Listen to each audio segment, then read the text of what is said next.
An emergency meeting on Ebola. The outbreak in West Africa has now killed more than 467 people, says the World Health Organization.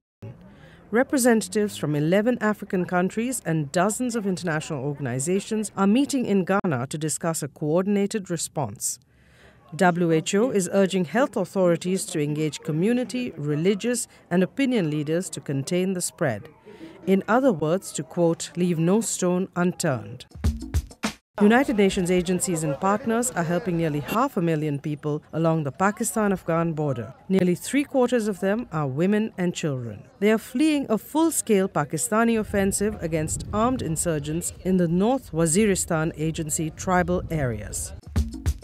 In Iraq, more than 2,400 people were killed in fighting last month with Islamic insurgents. Most of them are civilians. This according to human rights teams in the UN mission in Iraq. More than 2 million people are now displaced. UN humanitarian agencies are warning that women and children are at an additional risk for sexual violence. Senior UN officials are calling on politicians to form a new government which could unite the country.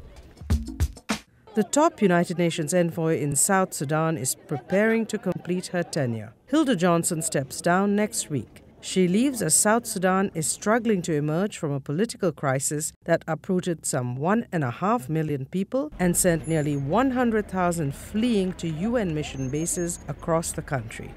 In her last and most personal interview with the UN News Center, Hilda Johnson recalls her proudest moment on the job. When thousands of people during the night of 15-16 December flocked to our gates, in the morning, we took the decision, and I took the decision to open them and to give shelter and protection for civilians that were fleeing for their lives. There will be incredible challenges going forward with this decision, but it was the right one. It remains the right one, and we need to have the right response. And Secretary General Ban Ki-moon adopts a 6-month-old lion cub in Nairobi National Park. He named her Tumaini, which means hope in Kiswahili, to symbolize his hope for a sustainable future in which, quote, people live harmoniously with nature. Mr. Ban adopted the cub after taking part in high-level talks at the new UN Environment Assembly.